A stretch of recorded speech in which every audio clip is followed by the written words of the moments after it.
And we are back on WGN-TV Political Report. Now, a year and a half after the state's stay-at-home order, the effects of the pandemic's economic slowdown are still being felt, especially in the housing market. From renters who lost their jobs to landlords who can't keep up with mortgages without rent payments coming in. But with COVID-19 mitigations all but gone, a ban on carrying out evictions across Illinois, it's about to expire. The nationwide eviction moratorium will end at the end of the month, and here in Illinois, that means landlords can start filing eviction orders again on August 1st. Then eviction orders will be allowed to be enforced, but not until after August 31st. To help bridge the gap, the state is offering up rental assistance to landlords and renters. State officials say as of last week, they had another $500 million in assistance available. Now that could help up to 63,000 households. Jessica Ryan serves as general counsel to the Chicagoland Apartment Association, and she's a partner at Kovitz, Schifrin and Nesbitt as head of the Landlord and Tenant Department. She joins us this morning to talk more about what is next. Jessica, good to see you. Thanks for joining me. Thank you, Paul. Good morning. So let me start by just sort of saying the impact of the pandemic on renters, on landlords, is it fair enough to say it hit them all? It did. Absolutely. Absolutely. I think the most obvious impact has been the financial impact on landlords, especially smaller landlords. With the rate of delinquencies where they are, it's difficult for smaller landlords to keep up on their mortgage payments, pay their property taxes, and keep up on maintenance requests and maintenance issues at their properties. So, I think it's really unfortunate without having the financial means to invest in their properties and keep their properties.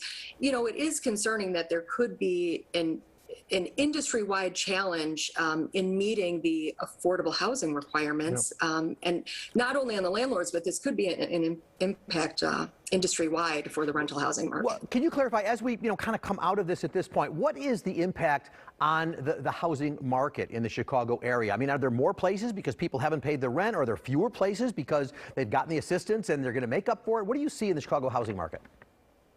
So, I think there has been an issue with vacancies as well. I think we have had some problem with tenants moving out of properties, but we have seen a trend where more landlords are able to enter into repayment programs, deferment programs. Now the rent relief is giving tenants an option to pay their rent when they have not been able to.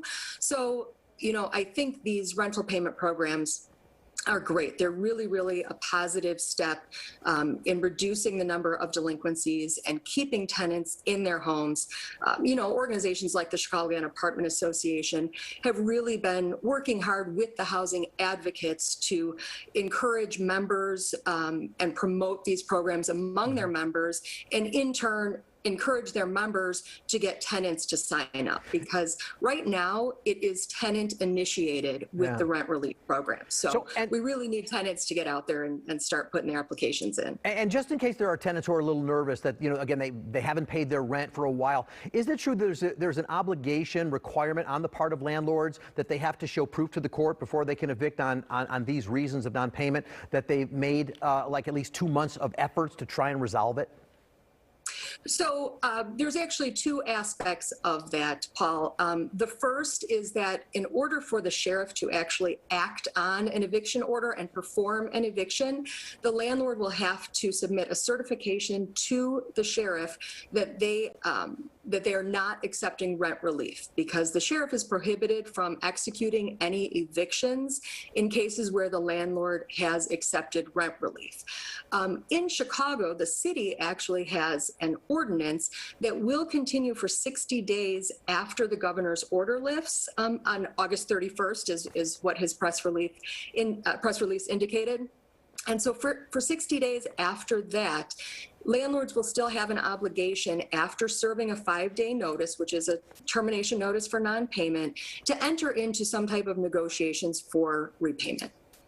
And by the way, there has been assistance for landlords as well. Is that coming to an end as well, or is there continued assistance for the landlords?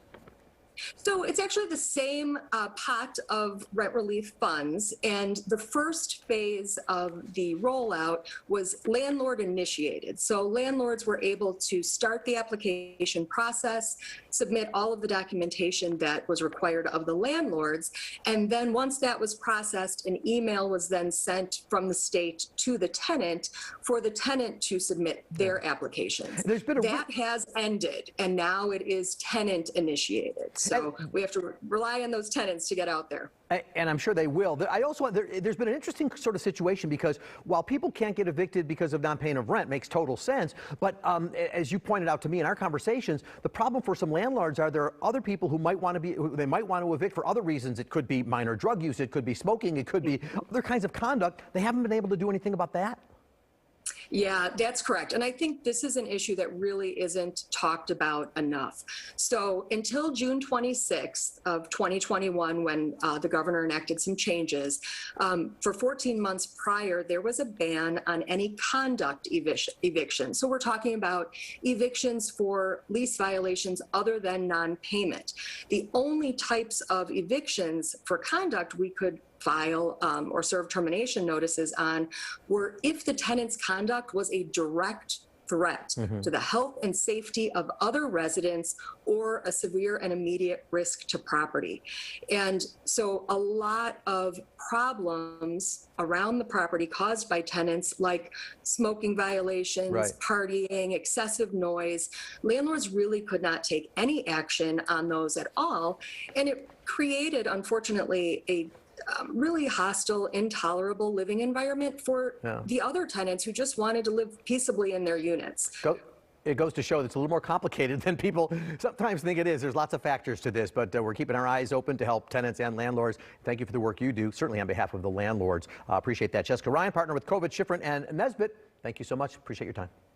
Thanks, Paul. Right. And don't forget, if you or someone you know is a renter who is still in need of help paying for housing, you've got until 11:59 p.m. tonight to apply for the state's rental payment program. Applications can be filled out at ilrpp.ihda.org.